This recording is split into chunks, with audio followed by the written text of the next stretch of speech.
दोस्तों, इस दुनिया में कोई भी ऐसा व्यक्ति नहीं है जिस व्यक्ति के पास परेशानी ना हो। लेकिन कुछ व्यक्ति ऐसे होते हैं कि अपने परेशानियों को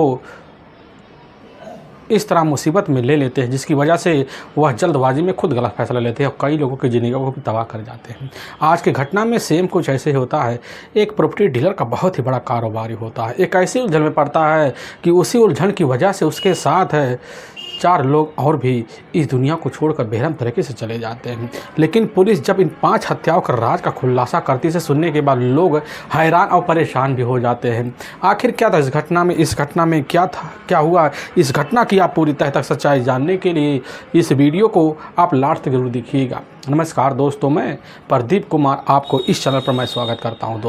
दोस्तों आज की यह जो सच्ची घटना है, यह घटना सुनाने से पहले मैं आपसे एक छोटा सा रिक्वेस्ट करना चाहता हूं, क्योंकि आप अगर इस चैनल पर नए हो और पहली बार आए हुए हो तो एक बार जाकर अपने इन्हीं प्यारे हाथों से आप इस चैनल को लाइक और सब्सक्राइब और शेयर ज़रूर करें, ताकि आपकी वजह से यह जो इम्पोर्टेंट वीडियो है यह आज काफ़ी लोगों तक पहुँचाया जा सके।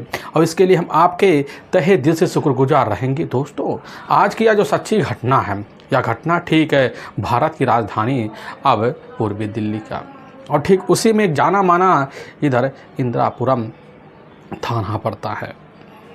ठीक मैं बात कर रहा हूँ उसी थाने के अंतर्गत एक जाना माना किसना अपार्टमेंट सोसाइटी भी पड़ता है। मैं बात कर रहा हूँ ठीक 3 दिसंबर का ही। अब वही रात का लगभग अब जैसे ही 10 बजे के आसपास का टाइम होता है तो उसी वक्त उस अपार्टमेंट मौके पर 3 सिक्योरिटी गार्ड तैनात होते हैं और तीनों बैठकर वहीं अलाव जलाकर आराम से हाथ की सफाई कर रहे हैं। तभी एक सिक्योरिटी गार्ड में बड़ी तेज़ से उस समय एहसास हो पड़ता है कि इसी इलाके में एक जो टावर ए है उसी की तरफ से बड़ी तेज़ से किसी की गिरने की आवाज़ आई है। अब वह सिक्योरिटी गार्ड कानों में जब इस तरह की आवाज़ पहुंचती है, दूसरे सिक्योरिटी गार्ड से कहता है। अब वह सिक्योरिटी गार्ड उसी वक्त उसके साथ है अब निकल पड़ता है टावर ए के तरफ। अब जब वहाँ पहुँचता देखता है कि अरे एक व्यक्ति और 2 महिलाएँ पूरी तरह से वहाँ पर कौन से लथपथ अवस्था में अब पड़ी हुई हैं। लेकिन जैसे दोनों सिक्योरिटी गार्ड अपनी नज़र ऊपर दौड़ाते पता चलता है कि आखिर यह तो बहुमंजिला इमारत है। और दूसरा सिक्योरिटी गार्ड जब पहुंचता है तुरंत देखकर सिनात कर लेता है, कहने लग जाता है यह तो इसी सिक्योरिटी गार्ड के 8वीं मंजिल पर रहने वाले गुलशन वासुदेवा हैं, जिसकी उम्र लगभग अब 45 साल के आसपास है। और उनकी अपनी पत्नी बगल में अब परमीना होती है, जिसकी उम्र लगभग 43 साल के आसपास होता है। और इधर गुलशन वासुदेव की अपनी ही मैनेजर संजना होती है, बगल पूरी तरह से खून से लथपथ अवस्था में पड़ी होती है। और तब तक वहाँ के सिक्योरिटी के साथ जो था काफ़ी लोग इकट्ठा हो जाते हैं। कॉलोनी को लोग इकट्ठा होना जब शुरू कर देते हैं तो उसी में से सिक्योरिटी गार्ड इसकी जो सूचना होता है अब इंदिरापुरम पुलिस थाने में दे देता है। वहाँ के थाना SHO महेंद्र सिंह जैसी खबर पाते हैं तो अपने दल बल टीम को लेते हैं। लेने के बाद ठीक जो होता है 4 मिनट के अंदर वहीं जब पहुँचते हैं तो भीड़ को देख के अंदर जाते हैं। इधर गुलशन वासुदेव के बॉडी का तौर तक निरीक्षण करते हैं तो पता चलता है चोट तो लगी है, लेकिन वह किसी तेज हथियार के नहीं बल्कि ऐसे गिरने के लगी हुई है। बगल में जो होता है परमीना भी पड़ी होती पूरी तरह से खून से लथपथ मृत अवस्था में, और उसके बगल संजना पड़ी होती है जो गुलशन वासुदेव की अपनी ही जाने माने उनकी अपनी मैनेजर भी होती हैं। और पुलिस की जो टीम होती है तौर तरीके से निरीक्षण करती है। निरीक्षण करने के बाद वहीं सिक्योरिटी गार्ड से पता चलता है, और उन्हें पता चलने के बाद पुलिस की जो टीम होती है उसी वक्त अब उस इलाके में जो 8वीं मंजिल होता है सोसाइटी का वहाँ पहुँच जाती है, कमरा नंबर 806 में। और जब वहाँ पहुँचती तो अंदर से कुंडी लगा होता। पुलिस की जो टीम होती है बाहर से आवाज़ लगाती, लेकिन अंदर से अब कोई रिस्पॉन्स जब नहीं आता है तो पुलिस की टीम काफ़ी सहयोग के साथ उस दरवाजे के ताले को तोड़ने की कोशिश करती है कि आखिर टूटे ताले सहित अंदर से कुंडी सहित, लेकिन टूटता नहीं है। काफ़ी मेहनत करती है लेकिन टूटता है। और अंदर जैसे ही पग बढ़ाते देखते हैं कि 2 डेड बॉडी नवजात बच्चों का होता है। पता चलता है एक डेड बॉडी गुलशन वासुदेव की अपनी जो बेटी होती है इधर कृतिका का होता है, जिसकी उम्र लगभग अब 17 साल के आसपास होता है। और एक डेड बॉडी इधर गुलशन के ही अपने बेटे अब राधिका का होता है, जिसकी उम्र लगभग अब 14 साल के आसपास होता है। उसकी जो टीम होती है दोनों की डेड बॉडी को जब करीब जाती है, बच्चों की बॉडी को तौर निरीक्षण करती है तो पता चलता है गले पर किसी तेजधार हथियार के चलाए जाने के गहरे निशान हैं। और पुलिस की जो टीम होती है जब तौर तरीके से निरीक्षण करती है कमरे का तो किचन होता है, उसी किचन में जो होता है कुछ विषैले पदार्थ के एक शीशी रखा होता है और गिलासें रखे होते हैं। पुलिस की टीम समझ जाती है कि बस करो, गुलशन वासुदेव ने अपने परिवार के साथ बड़े बेरहम तरीके से आत्महत्या की है। पहले दोनों बच्चों को तौर तक ठिकाने लगाया, लेकिन वहाँ से कुछ दूर पर जब पुलिस की नज़र जाती है तो एक फंदा लड़का होता पंखे पर, बल्कि और नहीं होता। पुलिस को यकीन हो जाता, फोरेंसिक टीम भी पहुँचती है, अपने हिसाब से निरीक्षण भी करती है, और पुलिस टीम को तब यकीन होता है जब वहाँ पर कुर्सी एक होता है और टेबलें नहीं दिखाई देती है। पुलिस को यकीन हो जाता है कि बस करो। पहले वासुदेव ने दोनों के लोगों के साथ मिलकर यहाँ कोशिश तो की, लेकिन फंदा कम बनाने की वजह से उन्होंने कूद के सुसाइड करने का फैसला किया, क्योंकि बगल में जो बालकनी होता है, वह जो खिड़की होता है पूरी तरह से अब टूटा हुआ होता है। पुलिस टीम समझ जाती है कि तीनों एक साथ यहाँ से छलांग लगाए हैं, लेकिन तब तक फोरेंसिक टीम, डॉग स्क्वाड की टीम और मौके पर उस इलाके काफ़ी बड़े मशहूर वहाँ अधिकारी पहुंच जाते हैं, और तौर तरीके से जाकर अब जो होता है इसकी सूचना इधर गुलशन के रिश्तेदारों में भिजवा देते हैं। और पहुंचने के बाद जो होता है तौर तरीके से पांचों डेड बॉडी को अपने कब्जे में लेते हैं, और लेने के बाद ठीक जो होता है उसी वक्त अपने नज़दीकी जो सरकारी अस्पताल होता है अब उसमें पोस्टमार्टम के लिए भिजवा देते हैं। और तब तक गुलशन के अपने दो बड़े भाई जो झिलमिल कॉलोनी में रहा करते थे, अब वह भी जैसे खबर पाने के बाद पहुँचते हैं घटनास्थल पर, तौर तरीके से वह भी देखते हैं नज़ारा, वह भी दंग सा रह जाते हैं। और पुलिस की जो टीम होती है उसी वक्त पहुँच जाती है पुलिस कर्मियों के साथ अब बालकनी में, तो तरीके से वहाँ निरीक्षण करती है। लेकिन जब निरीक्षण करती है तो एक टेबल होता है, उसी टेबल पर जो होता है सुसाइड नोट का 3 पर्चा मिलता है। उसकी जो टीम होती है उस पर्चे का तौर तरीके से अब निरीक्षण भी करती है, और जब तौर की जांच पड़ताल करती है उसमें साफ साफ लिखा होता है कि इन सब का सबसे बड़ा रहस्य का जो कारण हुआ कोई और नहीं है, हमारा अपना ही जीजा है, जो ठीक साहिबाबाद का ही रहने वाला है। 1 करोड़ फंसे होने की वजह से हमने अपने परिवार के साथ मिलकर इस तरह के कारनामे की, लेकिन उसने नीचे एक मिन्नतें लिखी हुई थी कि हम पांचों के बॉडी को एक साथ दाह संस्कार कर दिया जाए।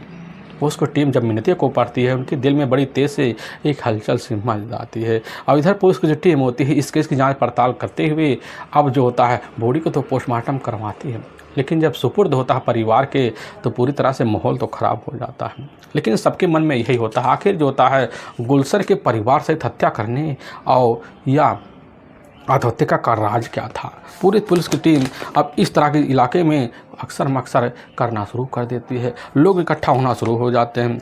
लेकिन तब तक जो होता है इधर गुलशन के अपने बड़े भाइयों के द्वारा यही जानकारी मिलता है कि अक्टूबर साल 2019 में इंदिरापुरम जो कृष्ण का यह अपार्टमेंट है, इसी अपार्टमेंट अभी रहने के लिए जल्द 4 से 5 महीने पहले आया हुआ था। इससे पहले झिलमिल के ही पास रहा करता था पत्नी के साथ, लेकिन पैसे कुछ बचने की वजह से ना जाने क्यों इस तरह से परिवार कलह में हो गया है। लेकिन पुलिस की टीम के मन में यही होता है कि आखिर इस तरह उत्साह हो सकता है, क्योंकि लेटर में साफ साफ जो होता है गुनाहगार इधर गुलशन के अपने जीजा राकेश को माना गया था। वो उसकी जो टीम होती है राकेश को अपने कस्टडी में लेने के जब पहुंचती है तो इधर फोरेंसिक टीम भी पहुंचती है सीधा का सीधा किचन में। अब वहां गिलास होता है और एक सादा वही कागज़ होता है, पुलिस की जो टीम होती है कब्जे में लेती है। फिंगरप्रिंट के तौर पर अपने हिसाब से वहाँ कुछ सामानों को सुपुर्द लेती है। और इधर पुलिस की टीम अब इस केस की जाँच पड़ताल करते हुए इस केस को जब आगे बढ़ाती है तो बढ़ाने के बाद यही अब लेटर रिफाइड होता है और साथ में वहाँ के कुछ लोगों से पूछताछ करने के बाद रिश्तेदारों पड़ोसी से पूछताछ करने के बाद जो कहानी निकल के आती है उससे सुनने के बाद लोग हैरान और परेशान हो जाते हैं। असल में पूर्वी जो दिल्ली पड़ता है उसी में जाना माना एक झिलमिल अब कॉलोनी भी पड़ता है। अब उसी कॉलोनी के रहने वाले गुलशन वासुदेव उर्फ हरीश होते हैं। उनके परिवार में उनकी अपनी पत्नी भी होती है, लेकिन उनके टोटल 2 बच्चे भी होते हैं। दोनों बच्चे जो होते हैं जिसमें अब बड़ा बेटा इधर रतिका होता है और उससे बड़ी एक बेटी होती है कीर्तिका।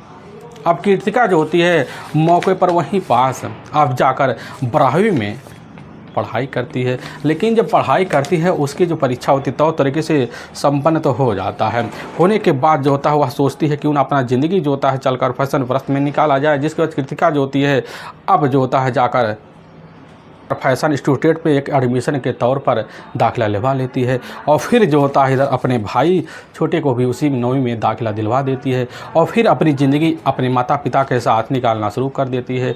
अब इधर जो होता है तौर तरीके से जो अपने परिवार को खुद गुलशन चलाने लग जाते हैं और उनकी अपनी ज़िंदगी अलग होती है, क्योंकि गांधीनगर जो इलाका उसी में उनका एक बहुत ही बड़ा रेडीमेड मार्केट में जीन्स का कारोबार होता है, जिसकी वजह से उनका पारिवारिक खर्चा चल पाता था और उनके यहाँ काफ़ी सारे नौकर भी होते हैं। उसके वहाँ एक संजना नाम की मैनेजर भी होती है जो उस तौर तरीके से कारोबार को तौर संभालती भी थी और विश्वास भी करते थे। अब इधर जो होता है तौर तरीके से ज़िंदगी भी चलता है, और जब चलने लग जाता है तो इसी बीच जो होता है उनके पास जब पैसे हो जाते हैं तो ठीक जो होता है कोलकाता में भी जाकर अब व्यापार करना शुरू कर देते हैं। लेकिन वहाँ पर काफ़ी कारोबारों के साथ उनका व्यवहार बन जाता है, जिसकी वजह से अब व्यवहार के साथ प्रॉपर्टी डीलिंग का भी कारोबार बढ़ाना शुरू कर देते हैं और गुलशन अब तौर तरीके से बिजनेस में रम थम जाते हैं और काफ़ी पैसे जो होता है जगह जगह इन्वेस्ट करना शुरू कर देते हैं। यहाँ तक कहीं 50 लाख कहीं 1 करोड़ रुपया भी देना शुरू कर देते हैं। लेकिन इसी बीच गुलशन के परिवार में उनके अपने जो भाई होते हैं बड़े, जो झिलमिल कॉलोनी में रहा करते थे दिल्ली के ही, उनके भाइयों के साथ उनका बड़ा ही तौर तरीके से प्यार और संपन्न बना हुआ होता है। अगर किसी भी चीज़ की कोई कमी होता दोनों भाई हाथ खोल कर खड़े हो जाते थे और गुलशन जो होता है तौर तरीके से अपने भाइयों के साथ रिश्तेदारी के साथ अपनी ज़िंदगी बिताता है। लेकिन इसी बीच जो होता है गुलशन की एक अपनी बड़ी बहन भी होती है। मौके पर वह भी अपनी ज़िंदगी कैसे न तैसे गुजारती है। लेकिन गुलशन के जो अपने पिता होते झिलमिल जो कॉलोनी पड़ता है उसी के बगल मौके पर गुलशन के ही साथ है अब रहा करते थे मौके पर एक रेलवे कर्मचारी जो रिटायर होते हैं, उनके पास पेंशन आ जा करता था और उधर उनकी अपनी एक विधवा बेटी भी होती है। उसी के हाथ में पेंशन के सारे पैसे रख दिया करते थे। लेकिन गुलशन जो होता उसमें कोई रोक टोक नहीं करता था, ना बेदखल देता था। लेकिन इधर गुलशन की ज़िंदगी में एक ऐसा मोड़ आ जाता है जिसकी गुलशन कभी कल्पना नहीं कर सकता कि गुलशन के अपने सगा जीजा होते हैं राकेश, जो इधर साहिबाबाद के रहने वाले होते हैं। इधर राकेश के साथ व्यवहार गुलशन का ऐसा बन जाता है कि भरोसा जो होता है इस तरह कर पड़ता है कि उनके हाथ में काफ़ी सारे पैसे भी और प्रॉपर्टीज़ के नाम पर लेना देना शुरू कर देता है। तभी इसी बीच राकेश जो होता है अब गुलशन से 1 करोड़ रुपये की मांग तो कर लेता है और प्रॉपर्टीज़ तो ले लेता है। लेकिन प्रॉपर्टीज़ का जो एग्रीमेंट होता है वह ठीक अपनी माँ के नाम से करवा देता है। इसकी खबर गुलशन को बाद में तो लगती, लेकिन गुलशन जो होता है इसमें कोई एतराज़ नहीं करता है। अब इसी बीच जो होता है साल 2019 में जाकर वह प्रॉपर्टीज़ जो होता है मौके पर आयात निर्यात कर देता है, जिसकी वजह से गुलशन इससे बड़ा दुख लेता है और पैसे की जब मांग करता है तो पैसे देने में इधर जो होता है अब राकेश आनाकानी शुरू कर देता है। लेकिन तब तक जो होता है लॉकडाउन लग जाता है, जिसकी वजह से सारा का सारा बिजनेस अचानक गुलशन का ठप हो जाता है और गुलशन जो होता है उस समय इतनी मजबूरी में घिर जाता है अब कहीं भी कारोबारी करने के लिए जो होता है पैसे ना दे पाता, जिसकी वजह से उसके कारोबार ठप होना अधिकतर शुरू हो जाते हैं। पूरा परिवार जो होता है गुलशन की वजह से टूटना शुरू हो जाता है। लेकिन इसी बीच गुलशन की अपनी जो मैनेजर होती है मौके पर उसका भी जो होता है इधर झिलमिल कॉलोनी में आना जाना बन जाता है। आने जाने की वजह से ठीक घटना से 7 साल पहले जो होता है गुलशन और इधर रचना के बीच बराबर प्रेम प्रसंग चल जाता है और फिर जो होता है दोनों एक साथ जब रहना शुरू कर देते हैं तो फिर जो होता है इसी बीच इसकी जो खबर होता है अब जाकर गुलशन की जो अपनी पत्नी होती है मौके पर परमीना को लग जाता है और खबर पाने के बाद परिवार में तो खंचना खड़ा कर देती है। लेकिन जब रंजना को पता चलता है तो रंजना कैसे न तैसे कर परमीना से बात करती है, फिर सुलहनामा लेती है। फिर जो होता है संजना और परमीना एक साथ एक ही अपार्टमेंट में उसी किसड़ा अपार्टमेंट में रहना शुरू कर देते हैं और रहते रहते जब कुछ वक्त बीतता है, अब बीतने के बाद थोड़ी बहुत सुधार गुलशन को दिखता है। लेकिन जब पैसे की मांग अपने जीजा राकेश से करना शुरू कर देता है तो इसी बात को लेकर घर में कलह शुरू हो जाता है और इस तरह कलह शुरू हो जाता है कि पूरी तरह से गुलशन का पूरा परिवार एक मजबूरियों में दब जाता है। लेकिन तब तक गुलशन को खबर मिलता है कोलकाता में लगभग 60 लाख रुपए जो इन्वेस्ट किए गए थे पूरी तरह से वह भी डूब चुके हैं। पूरा परिवार एक सदमे में चला जाता है और इसी बीच गुलशन जो होता है इस सदमे को परिवार सहित सुलझाते हुए खुद सुलझ जाता है कि अब किया क्या जाए और तभी अपनी ज़िंदगी को मिटाने का बहुत ही बड़ा खतरनाक फैसला जो होता है सूत्रों के हवाले से ले लेता है और फिर जो होता है पूरे परिवार सहित मिलकर इधर पहले अपने दोनों बच्चों को एक विषैले पदार्थ का सेवन तो कराता है, फिर बड़े बेरहम के लिए हथियार से हत्या कर देता है। और ठीक 3 दिसंबर का ही अब रात का वही 9 बजे के आसपास का टाइम होता है, साल 2019 का वर्ष होता है। तो इधर दोनों बच्चों को ठिकाने लगाने के बाद जो होता है रखा हुआ विषैला तो पकड़ता है, लेकिन फिर पंखे के ऊपर नज़र पड़ता है, यहाँ तक कि फंदा लगाता है, लेकिन उसके मन में विचार आ जाता है। और तभी जो होता है इधर परमीना और संजना दोनों अपने पति का साथ देते हुए एक साथ बालकनी से छलांग मार देती है। यह घटना हर किसी के दिल को झकझोर भी जाता है, क्योंकि दिल्ली की पुलिस जो होती है पूरी तरह से मेहनत तो करती है, सच्चाई लुलवाती है, लेकिन इधर जो होता है राकेश को इधर अपने ही साले को उकसाने के नाम पर गंभीर मुकदमा दर्ज कर दिया जाता है। पुलिस की जो टीम होती है ले जाती है राकेश के ऊपर काफ़ी कड़ी कार्रवाई करने के लिए वहाँ के कोर्ट पेश कर देती है और कोर्ट में काफ़ी सारे मुकदमे राकेश के ऊपर दर्ज करके पुलिस की जो टीम ले जाती है, राकेश को वहाँ के जेल में डाल देती है लंबी सज़ा के तौर पर। लेकिन हर किसी के दिल को यह झकझोर जाता कि 5 लोग इस तरह मजबूरी में कैसे फंसे, क्योंकि सॉल्यूशन उसके पास कई सारे निकल सकते थे। लेकिन पुलिस की जो टीम होती है कि इसको सुलझाती है, सुलझाने में वह भी पसीने को अपने हिसाब से जो होता है नहीं समझ पाती है। लेकिन वाकई में दोस्तों हर किसी के दिल को पीड़ तो जाता है। दोस्तों हमें इस घटना का सुनाने का जो उद्देश्य है किसी के दिल को ठेस पहुंचाना नहीं है, बल्कि आपको यह बताना है कि आप जहां भी रहें आप सावधान और सतर्क जरूर रहें। दोस्तों फिर मुलाकात होगी, तब तक के लिए जय हिंद और जय भारत।